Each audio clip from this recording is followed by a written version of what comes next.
We are. I did it right. Hey, folks. I know it's like I'm not used to making us go live. Usually it's Aaron doing this. But hey, folks, welcome to SVT time. It is Tuesday. It's been a long time coming. It's been like a couple of months since we've done SVT times here. But we're back. We're back. It's a new year. Welcome everyone. Dom, thanks for joining in.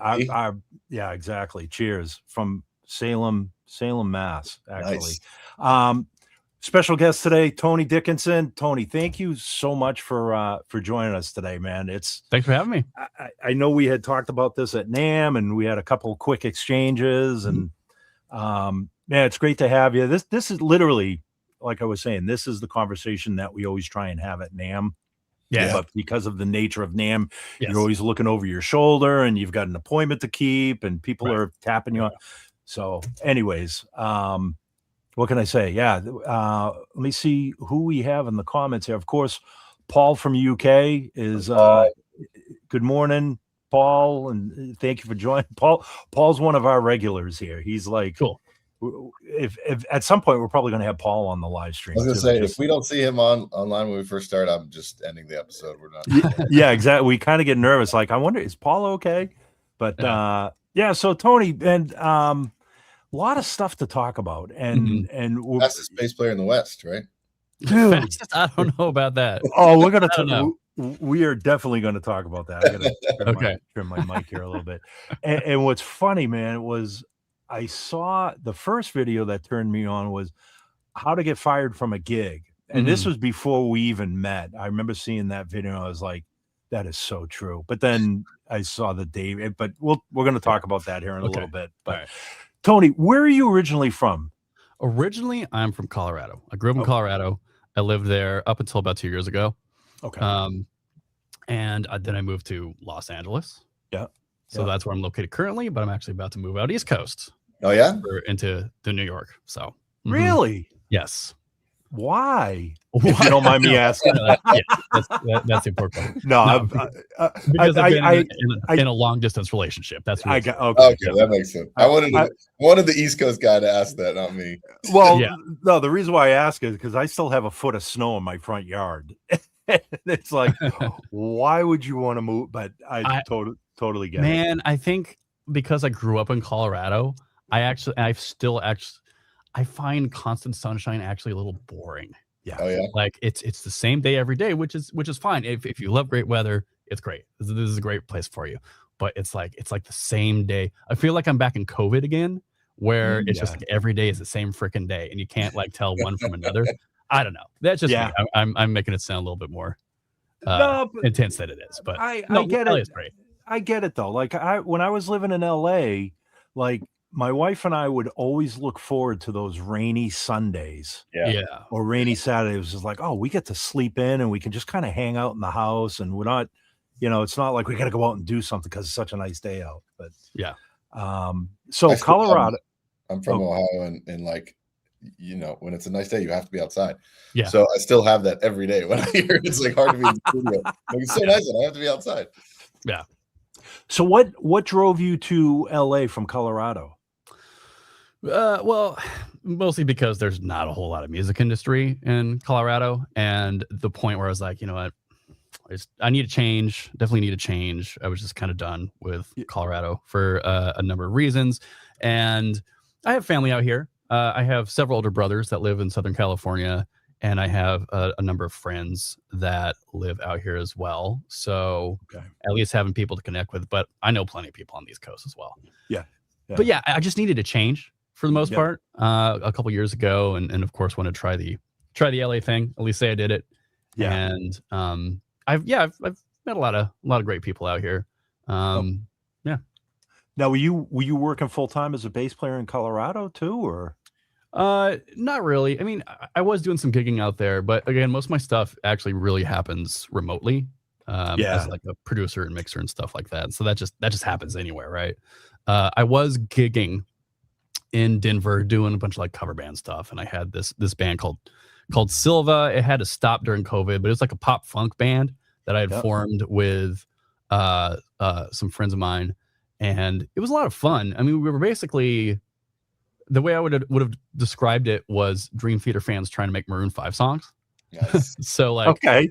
yeah, we're trying to make like funky dance tunes, but there's a lot of like weird, sophisticated little musical things in there, but trying to like do it in such a way that almost like flies under the radar. Yep. But that unfortunately had to kind of stop when COVID hit. My singer had like 3 children during COVID. Oh wow. And he was and we just, we obviously couldn't get together and play for years after that. And then he kids, and then he's also a firefighter, and so yeah. Very busy then. Yeah, exactly. Yeah. Wow. Man. Very cool. Well, I've listened to your pop stuff on your .com on your website, and it sounds amazing. Yeah. Thank you. Were you doing like production library stuff for a while? I was, yes. So mostly between 2014 to 2019, I guess. Yeah, I was working for Warner Chappell Production Music, specifically a company called Nonstop Music, which is based out of Salt Lake City. And like the library music thing is interesting and fine. It's it's generic music by design, right? So it's you always try to put put a lot of work into the production, and then musically it's not always like the most fulfilling thing, but it definitely I was definitely happy to be able to do that, because it was like the first like almost like right out of college, that was like my first like music job, and I was actually like making music for money, which I wasn't expecting actually to happen, and I just kind of like lucked into it. But I'm like a huge fan of, I've always been a huge fan of video game soundtracks, which I do now as well. And I got that job from just like contacting a video game composer that I was familiar with on Facebook. Oh wow.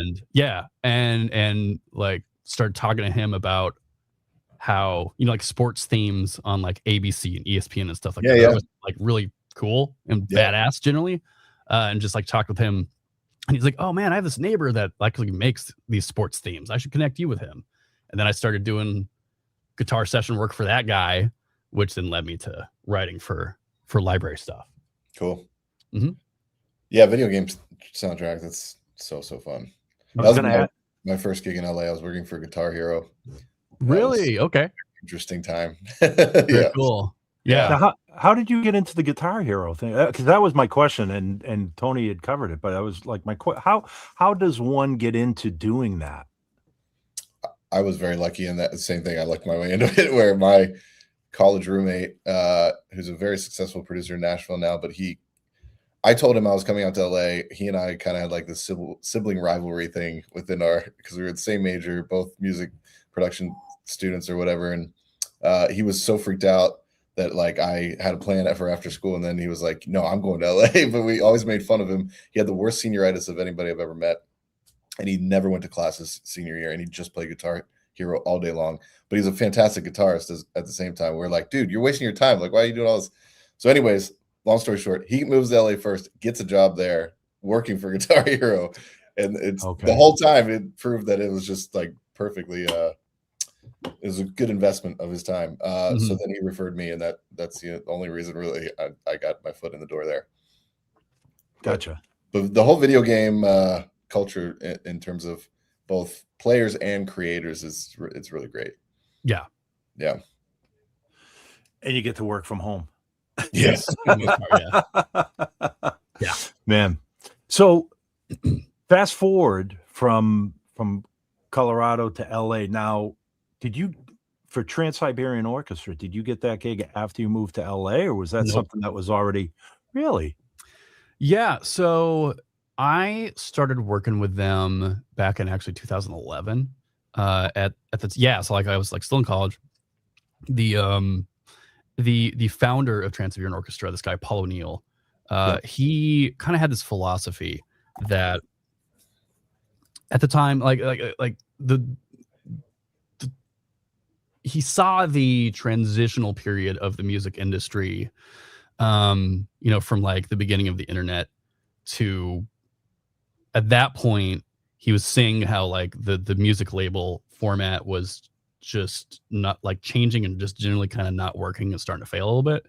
And his philosophy was to start mentoring and working with young musicians because labels were stopping doing that. And like the old model was that the label would see like a young talented musician and like they would front all the resources to develop them into like their like the final, or the final image, like where they are now. And now artists kind of have to do that themselves. But Paul thought that because Paul had just all this shit ton of money, he might as well sink it back into young musicians to be able to give them a chance, musicians that he thought were very talented. So I started working with them back in 2011, and 2017 was when I started doing my first full-time tour with Trans-Siberian Orchestra. Okay.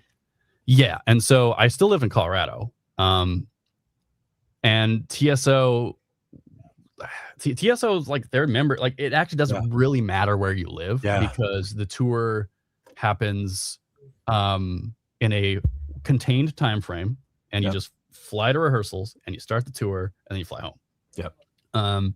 We have musicians who are from Europe actually that we fly in, like one of our lead singers on the East Coast band. If people are not aware, they're listening, there are actually two TSO bands, East and West, and I'm on the East.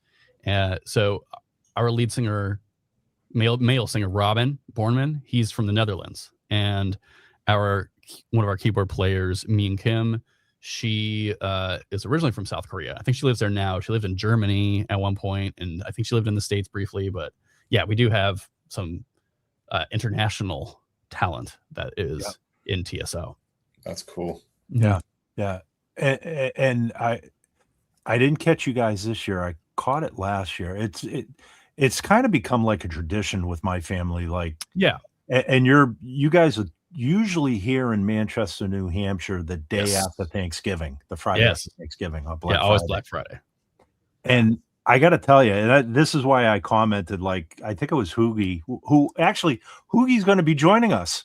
Is he? For an SVT time. Yeah, next month. Yeah, I hit him up. So when he sent that photo of your and I commented about your footwear. Anyway, it's a grueling show. It's like is it 3 hours or more than 3 hours? It's between 2 to 2.5 hours. Generally, most of our show times are about 2:10. Okay. I think this past year it was like 2:15 or 2:20. They wanted to do this like special tribute to the Beethoven's Last Night album that came out 25 years ago.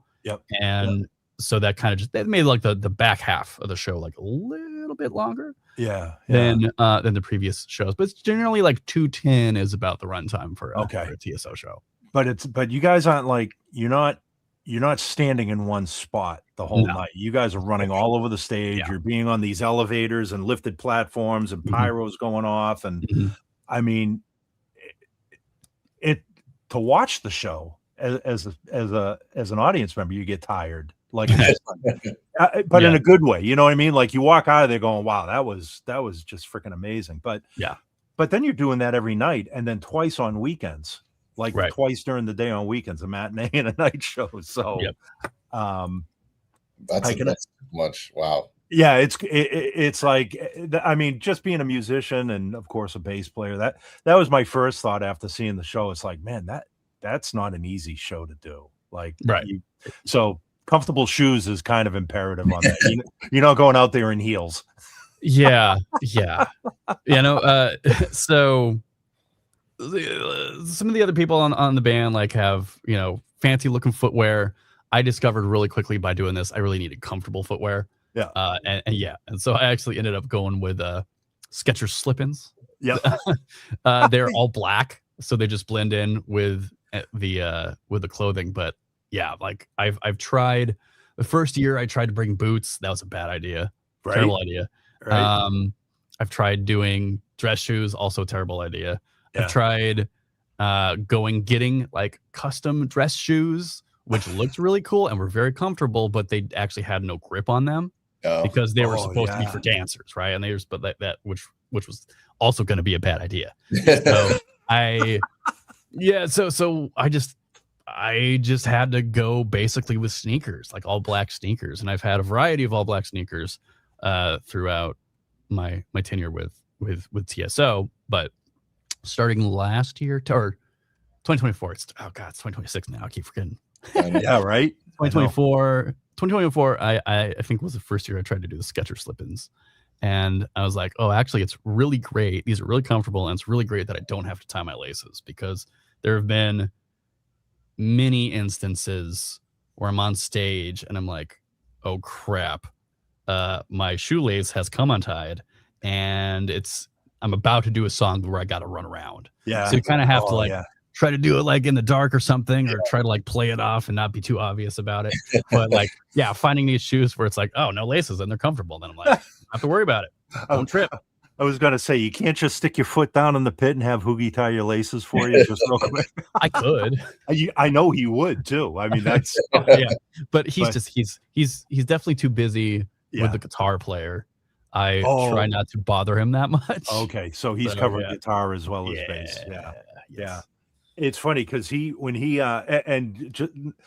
you're an aging rock star when you start talking about footwear instead of gear on stage. I'm just going to leave that. I'm speaking on me on my behalf, but hopefully someday Skechers will catch wind of this and they'll come out with a Tony Dickinson TSO model, and you get a Skechers endorsement, and and you'll remember us, us little people on the side when we need stage wear. Right. But no, I was going to say the whole way we came together was Hoogie had reached out to me asking about the SGT DI, the pedal, so he could put it in the rig, because at that time he was telling me, and this was before we knew each other.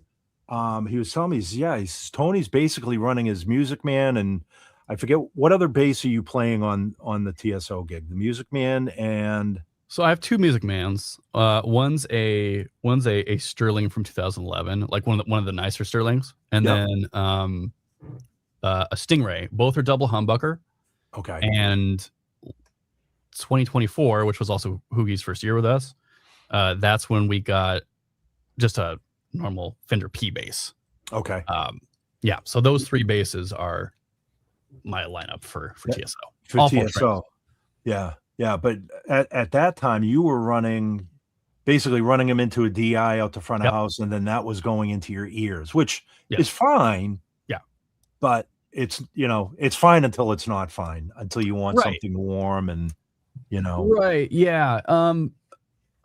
I was generally okay with it to start, because that's what I do at home, honestly, is I'm in the box, and all my music production stuff is just like plugins on the computer for the most part. I mean, like I have like a Fractal FX 3 and some other things, but when I'm mixing, I'm just doing it with plugins. And so I would work with at least the in-ear monitoring engineer to at least make it sound just interesting and fun to play with in my ears. But that is the way it sounds in my ears is independent of the front of house. What we were discovering, I guess it just kind of always had been a problem, and they just dealt with it. The way I play the bass on that gig, especially because I'm moving around so much, is I play it play the bass way more aggressively than I do at home, because the bass is physically moving around, and you just kind of have to control it.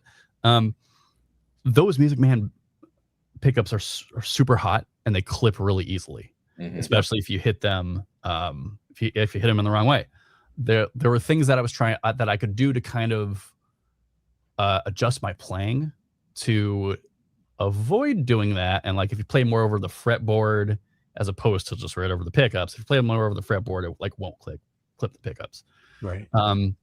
But it was still always a thing that the front of house just kind of had to deal with, and I think they just kind of let it happen.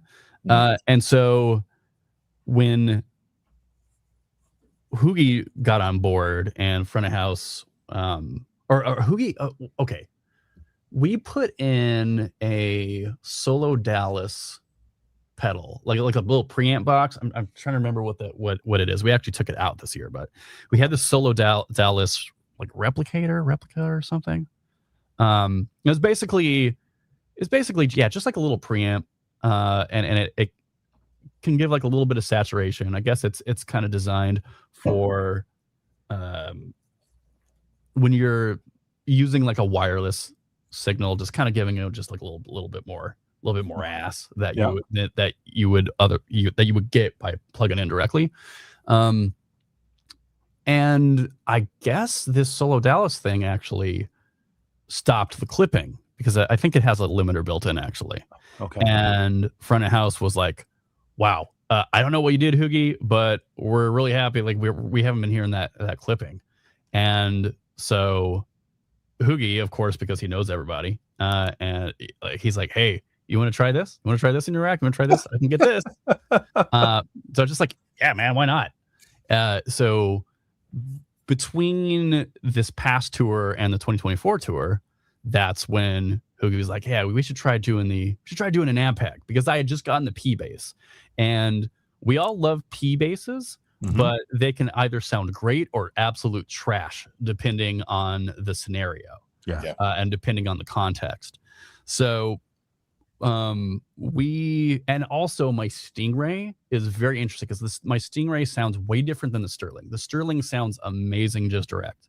The Stingray has a lot of treble, like just a freaking massive amount of treble, naturally. And like I would turn down the treble knob on the equalizer on the bass to try to work with it, but it's just the way it sounds, especially with new strings. It gets a little bit annoying. So Hoogie suggested, let's try doing this Ampeg SGT, get it from you guys, and then I messed with it at home during the year, and I kind of came up with some great settings. You guys sent two to me, which was like the black one and the blue one. And and I messed around with it. It was a lot of fun. It definitely sounded really good, and I thought like, having kind of like a cab simulator is actually especially going to help with the P bass and the Stingray to kind of just round out the sound, and make them a little bit more uniform, I guess. So this year when we came in, I brought the pedals in. I kind of had some basic settings, and I was just like tweaking them during rehearsal and everything. And I had one for practice, and I gave the other to Hoogie to put in the rack. And what we ended up doing was doing a parallel signal. So we had just like my normal DI and as one signal, and then my signal through the Ampeg SGT, and ran them parallel. So we had like a direct and then like an amp, kind of like, which is very common for for engineering rock records, because I still like having like the untouched low end from the bass pickups, and then mixing that with this extra grindy, punchy, distorted amp sound. I got so many compliments for my bass tone this year. It was great. It was. And we'd also used like an EBS multi-band compressor, and we just really we just slammed it hard because I play the basses hard. So it just was not going to go anywhere. That helped a lot. That was like the first thing in the signal. So even that signal, so like the compressor was going to front of house, and they just didn't have to. After that combination of DI and SGT, I got so many compliments on my bass tone. They're like, wow, we can just hear you anywhere. And it is hard to get a bass coming in clearly and punching through, especially in an arena setting where there's so much like arena gross reverb stuff they got to deal with. Like, how many people are on stage too? I mean, what, you got like a 9-piece band or something probably? We have 7 instrumentalists. We have a narrator and then 5 female vocalists and 5 male vocalists, but we also hire local string sections whenever we do a show. But there is basically no onstage sound except for the drum cymbals. TSO does this weird thing where our drummers play Roland V drums with samples and then acoustic cymbals.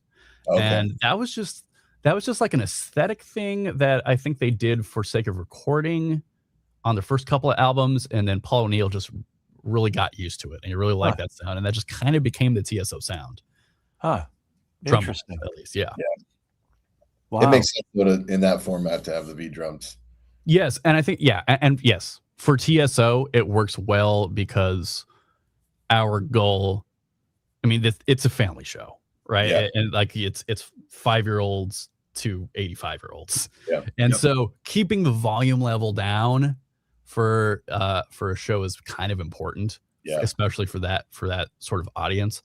And having the V drums and basically like no onstage sound really helps us accomplish that. Yeah. Does that do you feel like that messes with you a little bit as a bassist? Sorry, say that again. Do you feel like that messes with you at all? Like, does it change? Like for me personally, I'm probably just projecting here, but like when I take out in-ears and I'm only hearing like the stale sound of like just a drum kit in the room or whatever, or just cymbals, like, and there's just none of that like warm low end from side fills or anything like that. I don't know. Does that mess with you? Or you like just you're also moving around a ton, so it might not matter as much, but that always kind of messes with me a little bit. I can actually feel the bass on stage from the subwoofers, especially on the sides of the stage, because like the fills are right like on the edges of the stage. So when I'm on the wings, on the outer wings, I can actually feel the sub pretty good. But you know, most of my music career, I've been like in apartments, you know, sharing living spaces with other people. So I'm like kind of used to not playing with a whole lot of like vibration. Like I'm actually kind of used to playing on headphones. So that was not a hard adjustment for me. And I do have a good set of like a JH Audio, like V3s, like 16 V3s or whatever, that have like a pretty decent amount of low ends. But even then, like with the in-ear engineer, I'm like, just like, bring a low shelf up so I can really at least kind of pretend like I'm feeling the bass. Yeah. You brought up a perfect point there as a bass player. Like we've all lived in apartments. Mm-hmm. And you know, like we've all lived in those situations where you can't have your SVT on your third floor apartment. Right. And, like we're kind of used to at this point practicing and playing to headphones or ears or at very low volumes anyway. So that's an interesting point. I treat any opportunity that I can get like an SVT 8x10 as a backline as like a special treat. It'll just be like extra fun. Yeah. You know, like so being able to play through like a large stack and being able to like feel it and push some air, that's just like a special treat. But I'm kind of used to you know, not having a super whole massive amount of low end, and I've just adapted to it. Yeah. And even in a situation like TSO or any big production like that, a stage rig, unless you've got a wall of SVTs behind you, you know, chances are one rig off to the side or even underneath the stage. Yeah. How much of it is really are you feeling versus what you're hearing in your ears anyhow? So and that's kind of where the SGT came from, was try and not eliminate that, but just kind of like, well, if you want that experience, if you want the SVT and you want the IRs and all that stuff, rather than having to stick an SVT under the stage, we'll just put it in a box and just make it that much easier for you. Mm-hmm. So, Tony, what do you prefer to have in your IEM mix? Good question. From Australia. Actually. Okay, cool. My mix is pretty close to, I would actually say, kind of like, sounds like a studio recording. We have, if you can imagine, or if you've ever listened to like a TSO mix, like imagine that, but drums and guitars are a little bit louder. My job, of course, is to fill in the gap between the guitars and the drums, and then keyboards follow me. So like a lot of the left hand of the keyboards are doing pretty similar to what I'm doing. But vocals, yes, you know, I do need vocals, but they're not as important. It's most important that I'm locking in with drums and rhythm guitar. So those are a little bit louder. Of course, got myself pretty loud. but it's a pretty normal. It would be a pretty normal sounding mix. It wouldn't be that weird. It's just like certain instruments are pushed up higher because I need to focus on those. Yeah. Cool. Interesting. Great question. Thanks. Yeah. Rachel, what's up? Good to see you again. He said we're early today because we sprung ahead last week. That's why. Oh, that's right too. Yeah. Oh, sorry. right.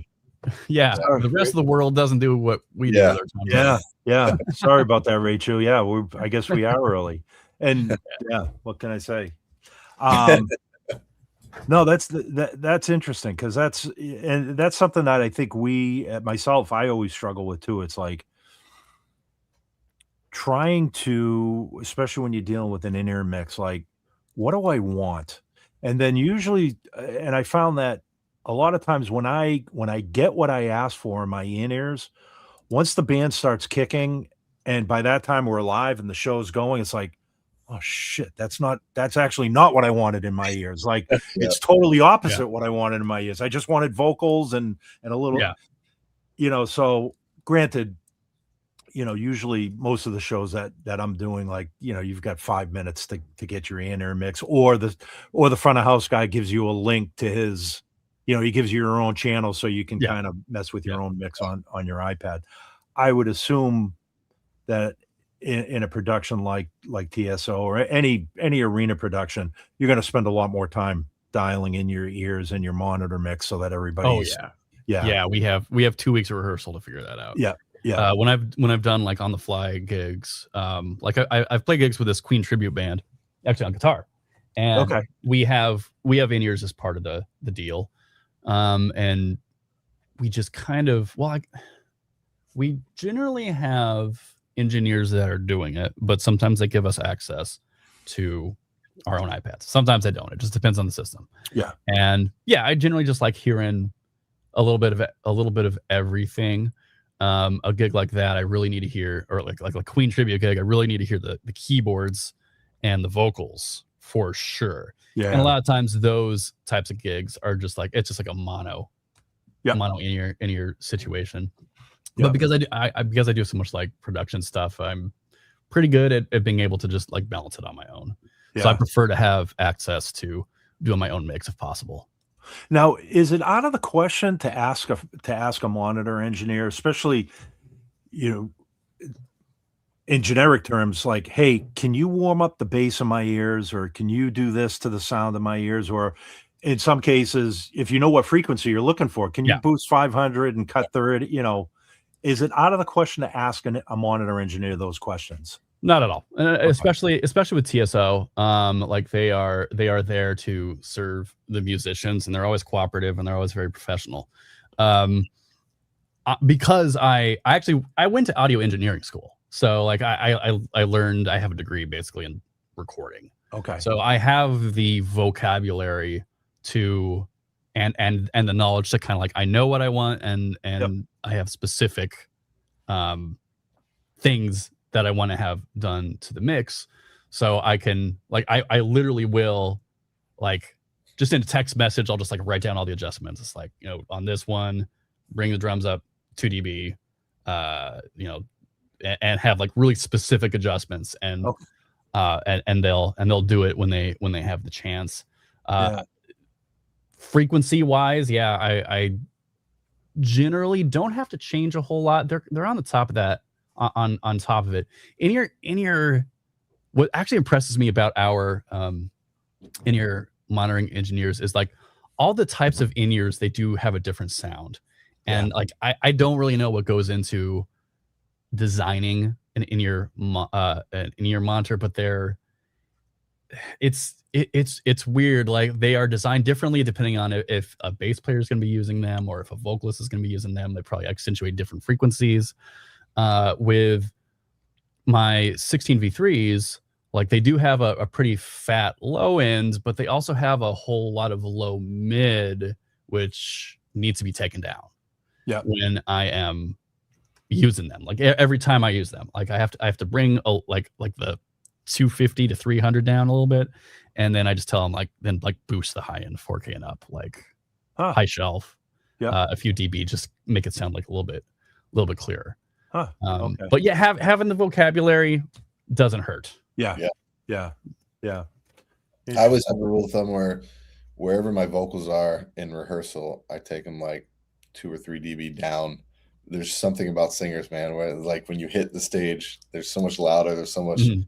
Yeah. Every time in rehearsal, I'm like, I think I'm good. And then we go live. I'm like, whoa. And Yeah.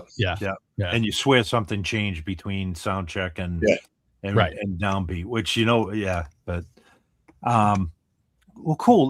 Let's talk about some other cool stuff. Like, let's talk about basses. So Sure. I know prior to us going live, you were going to grab, you have a McElroy 6-string. Yeah. So whenever I'm not doing TSO, I do this. I have this 6-string bass, and I kind of like playing 6-string bass all the time. Okay. For it works fantastically for basically every gig. I've done it for metal gigs. I've done it for jazz fusion gigs. I've done it for like hip hop gigs before. Yeah. Let me grab it real quick. Yeah. So for those who are able to see it on screen, oop, my bad, bump the mic. So this is a McElroy 6-string HMC, I think, HMC 6. Okay. That I got 10 years ago.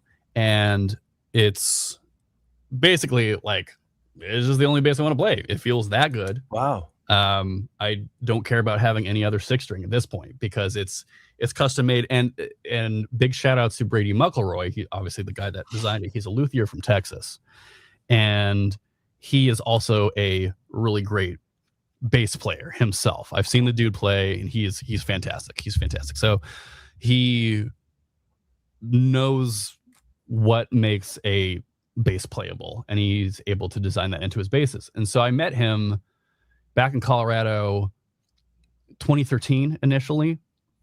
It was basically this just like a bass player's hangout. It was like at do you guys Callium Strings? Oh yeah. Callium Bass Strings. Yeah. The guy that owns it is based in Evergreen, Colorado, or he has a house, or maybe he doesn't anymore, but at least at the time he did. Okay. And so he would host this like bass player hangout sort of thing up at his house in Evergreen. And a buddy of mine went to that and invited me out there. And so I went there, and there's just like all these like really skilled bass players. And Brady brought like 10 of his basses. Wow. And I played them, and I was like, oh my God, like I could not believe how playable his basses were. And I just like knew I had to get one eventually. Okay. And what ended up happening is a couple years later, I have a friend who has a sample library company called Impact Soundworks. He owns it, and he contacted me, and he's like, hey man, we have this, we have one, their like flagship sample series is called Shreddage, which are basically like shreddage guitar, shreddage bass, shreddage drums, and they have a variety of them where it's just samples of bass guitars or drum sets or guitar. For the guitars, they do actually like they sample like the DI guitar, so you can use the sampled guitar and put that through an amp, as opposed to doing like an already recorded amped guitar sound, which guitars are really hard to simulate sample-wise. And there's too many guitar players out there, so you should just go hire a guitar player. So he contacted me. He's like, yeah, I want to do an update to our shreddage bass library, and we want to gear it towards like progressive metal musicians, and we kind of want to do a 6-string bass range. And I was like, I've got an idea. So the amount of money that they're going to pay me for this project was about the same amount that like one of Brady McElroy's basses was going to be. So I was like, hey, if you give me half up front, I can get construction started on this bass. Yeah. And that's what I did. And so I got the bass, recorded it for the library, and I've just had it ever since. I'm cool with this as my 6-string. Yeah. I love that. What's funny is that if anybody's interested in going to get that library and like actually have this sampled bass, it's Shreddage Abyss. I think they rebranded it, so it has a slightly different name now. I did a solo album with Mike Mangini a few years ago, and the demos he was sending me, because he writes everything in MIDI. and so he sent me these bass lines, and when I listened to the bass, I was like, this sounds familiar. That's hey, awesome. Mike, Really? what library did you use to mock up these bass parts? I was like, oh, it's Dredge Bass 2. I'm like, you gotta be kidding me. That's crazy. Yeah. That is so This is funny. the bass. It's gonna be really Wow. easy to mix it in. Yeah. Yeah. You're like, we're done here because I already played that. Yeah. Right. Yeah. That is so. I love the Ampeg Soundworks stuff. I use the pedal VST all the time. The pedal steel is so good. Oh yeah. My buddy Andrew Versa, who's also like he started out as like a video game remixer. He's the guy that owns that company. Man, it's incredibly hard to get a pedal steel and a plug-in to make sense. Yeah, right. It really works. It's great. Man, I'm gonna hit you guys up for more info on this stuff. Oh yeah, I got a long list. Because I'm a complete troglodyte, I guess, when it comes to using all this stuff. Like, here I would be like calling my drummer buddy, like, hey, can you load your drums down here to track some stuff for me? And I miss more of that though. I know, but atmosphere. Like I said, I mean, I've got an interface and a power and a monster power strip. That's my home studio. So not that I do a lot of stuff here anyways, but getting real musicians is always going to be better. Like people who can play well, it's always going to be better. Yeah. I mean, most of the stuff I'm doing here is literally, a B15 recording tracks for clients, basically a P bass into a B15 and doing old R&B stuff and things like that for them. So would you consider yourself more of a 6-string player, or you still a diehard 4-string player, or do you kind of fall in between there? I play 4s, 5s, and 6s. I obviously 4 strings for TSO because I'm never going to use those strings, and I don't think my wrist can handle more than 6 strings, so I'm not going to be like one of those crazy ass like 7-string bass players probably. I have a 5-string. I used to have a normal Fender Jazz 5-string, and I actually ended up selling that one. I never jived with it that well. Okay. I ended up replacing it with a Kiesel 5-string jazz bass, which sounds like a jazz bass, and it's a lot easier to play. Yep. Yeah. So I've played 5 strings for like corporate and party and cover band gigs when I just need the B string. But generally, I'm not going to use my C string for many gigs.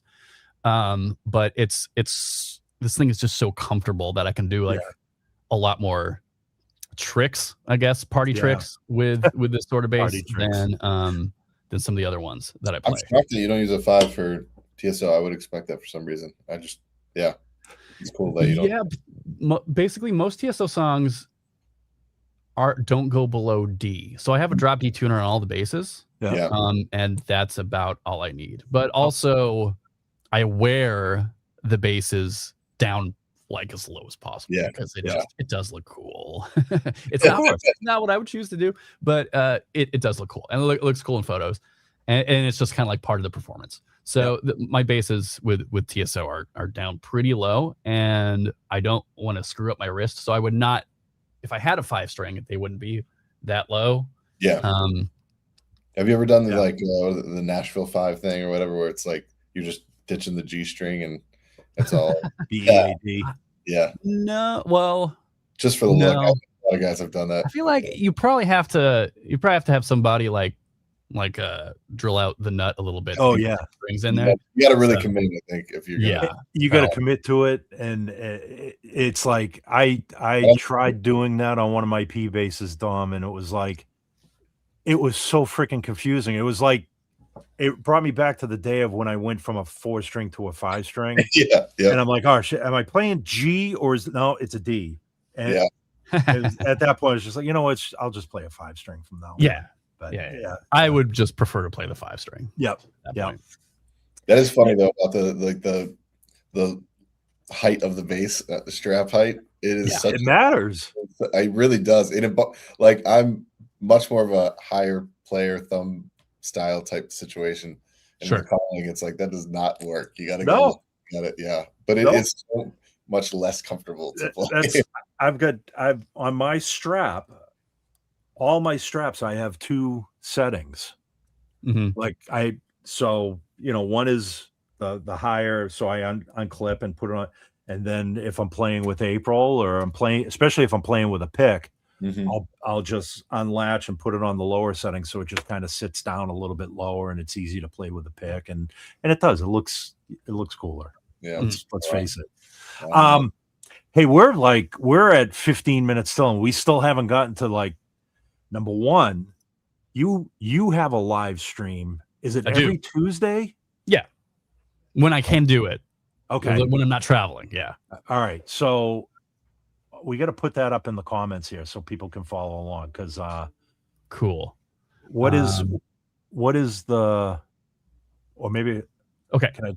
If you type in twitch.tv/Tony Dickinson, that would take it to the channel. Yeah, so I started doing this last July, I think. I tried doing some streaming during COVID, as a lot of us did. And at the time, I think because nobody was doing concerts, the record companies got a little bit more like, we're going to get all of our dough from people doing live streaming. And so I tried doing some covers, and they hit me on copyright strikes. So I was like, I guess I just won't do that again. But at some point between then and now, I think Twitch made a deal probably with record companies that you can stream licensed music only during live streams. You can't have them on your like VODs, your video on demands, after the fact. Okay. But so I have this live stream. It's just, honestly, it's something to do, and I like performing for people, and it also keeps my chops up. Yep. Especially when I don't have gigs. So I do like 2.5 hours worth of rock and metal covers. Like the first half will be like classic rock stuff, and the second half will be like progressive power metal sort of things that I kind of like grew up with, and that which is kind of my bread and butter as a millennial growing up in the 2000s. But it's not just covers. I have like wacky things that happen. I basically programmed in this stream to where every 666 seconds something happens, like where I either have to like play the bass with like a rubber chicken, or Hulk hands, or like my tuning changes. Okay. I have it like connected. Yeah, I have it like MIDI synced to my Axe effects, so where it'll like change the tuning automatically, or like put like a bit crusher on the sound, and we'll just all suffer for like 30 seconds. And people can, if they want, like trigger those power downs, right? Instead of like a power up, it's a power down. It's supposed to make it harder for me to do it. Dude, that is awesome. Just to make it like more than just your normal cover stream. Yeah.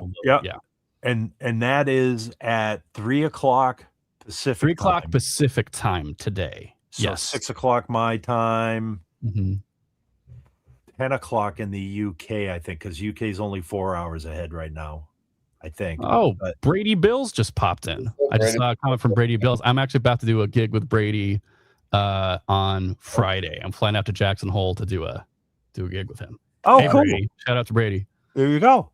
That's cool. So Brady's watching. Awesome. Yeah. Another thing I want to cover, your YouTube channel. Dude, first of all, the How to Lose a Gig was brilliant, because we've all done it, and we've all seen it. Which episode did you see? Because I think I have 3 of them. I need to make a lot more of them, but you were playing September. I don't know which episode, but it was September. Yeah. So I've done September. I did Africa by Toto, and I did Juice by Lizzo. I need to do a lot more of them, but it's like the weird wacky stuff that I want to take the time to learn. It just, they do take a lot of time, and I'm busy, and I'm constantly doing a variety of things. September was the one that like everybody sees. But I started doing those because around that time I was noticing like there was a lot of people being like, this pop song, if you shredded over it, and there was like a lot of those videos just have like no self-awareness, where it's like yeah, it's cool, but it's not really that cool, you know. And so like a lot of obviously the internet kind of lends itself to the spectacle, right, of playing. But in the reality, once you've kind of like been in the professional music world, you understand that it's like there's a time and place for that stuff.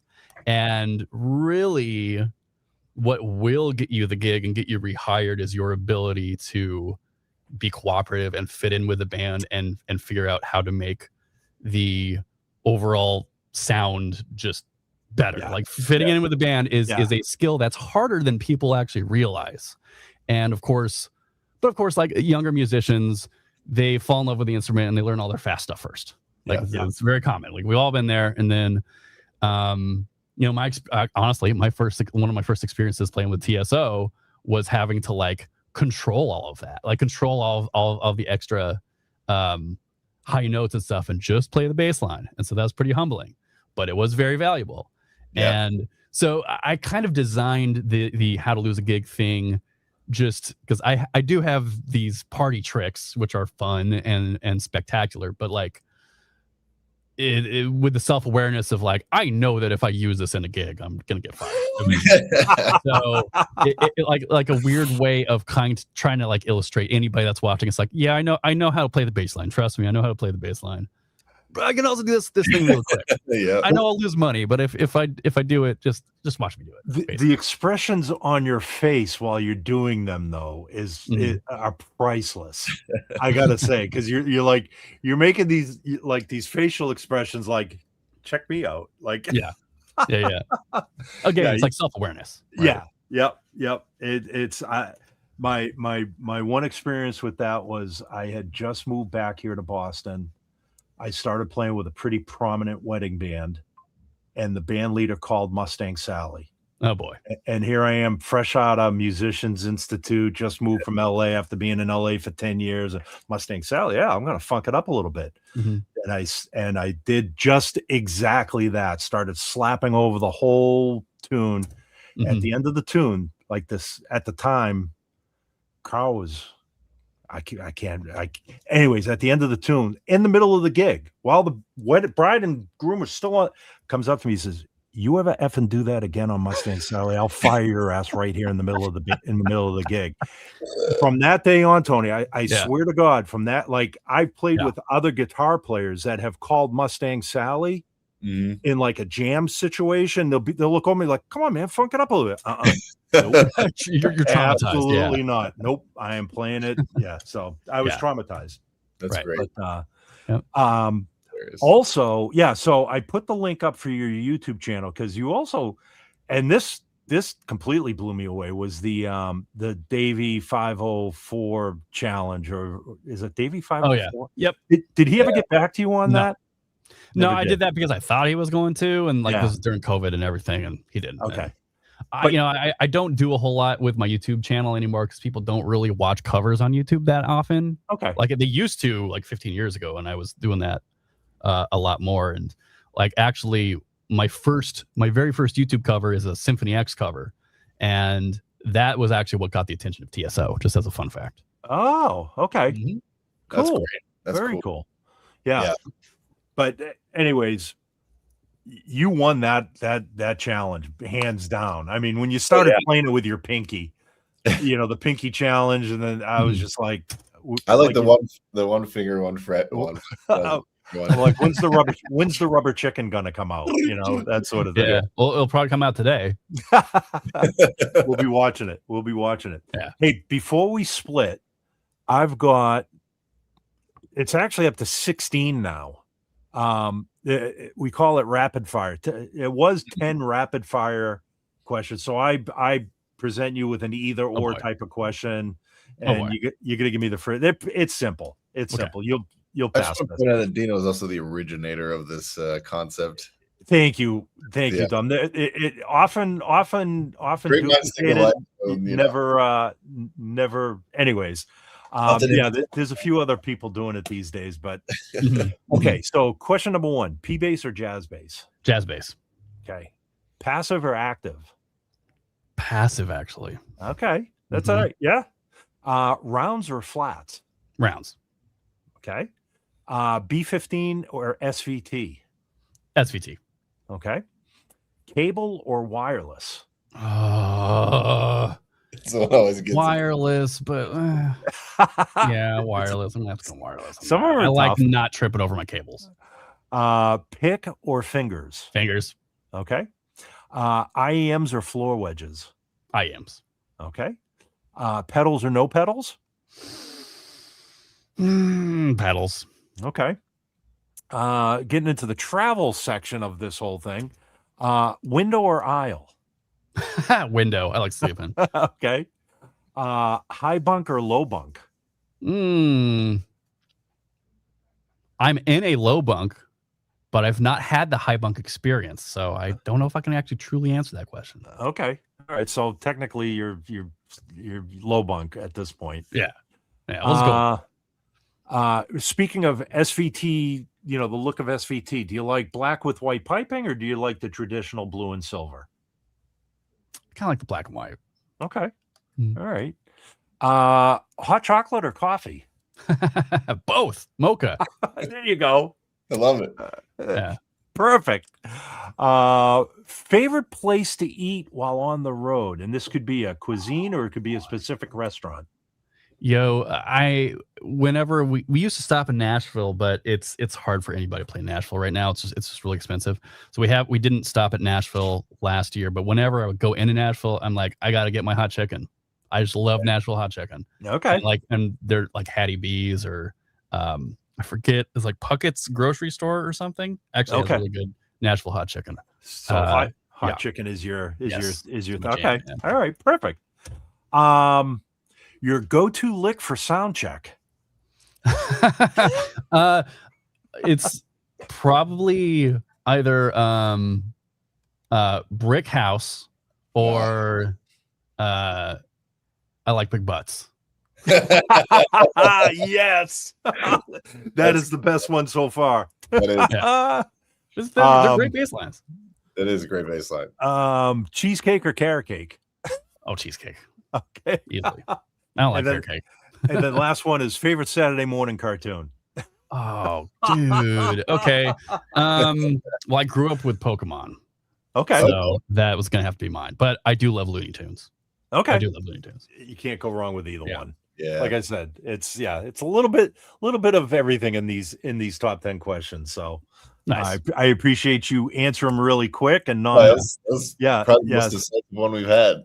yeah. Seriously, some some of our guests they get they especially get hung up on round wounds or flats. Yeah. And it's like even if they're a traditional round wound player, you say flats, they're like, oh, but a P bass with flats. So yeah, I appreciate that. I mean, jazz bass, you can put it on the neck pickup and it sounds pretty close to it too. Yeah. Not exactly, but it sounds pretty close. With round wounds, you can adjust your playing to kind of make it sound like mellow and flat.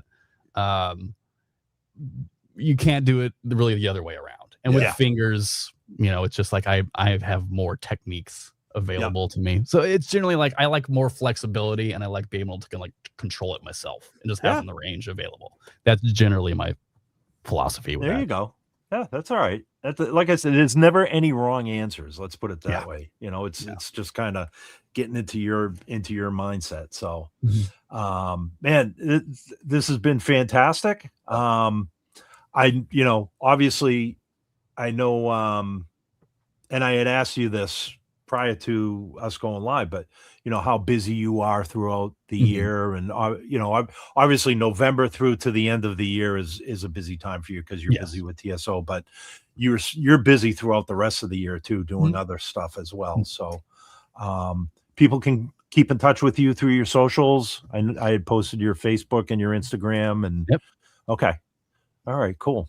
Yep. And I got my live stream today at 3:00 Pacific time. Yeah. Yep. And we posted the link on there. So anybody that's watching, this is going to be rebroadcast at some point during the week too. So you can go back and get all those links as well. But 3:00 Pacific time, your live stream on Twitch, right? 6 Eastern. Yeah.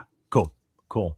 Man, everybody, thank you so much for joining in. It's been, like I said, it's been a while. We haven't done an SVT time since I think the week after NAMM, and it was just Dom and I kind of recapping recapping NAMM. But let me just take a quick look here as far as future SVT times.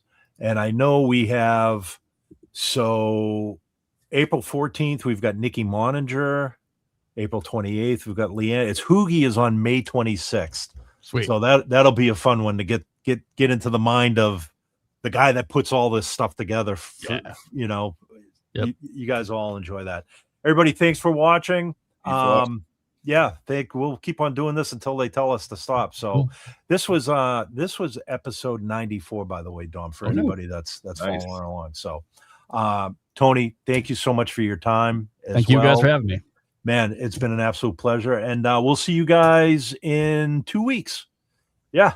All right. Let me see if I can, if I'm helpless without Erin here. Let me see if I can end the stream here. If you can, I can.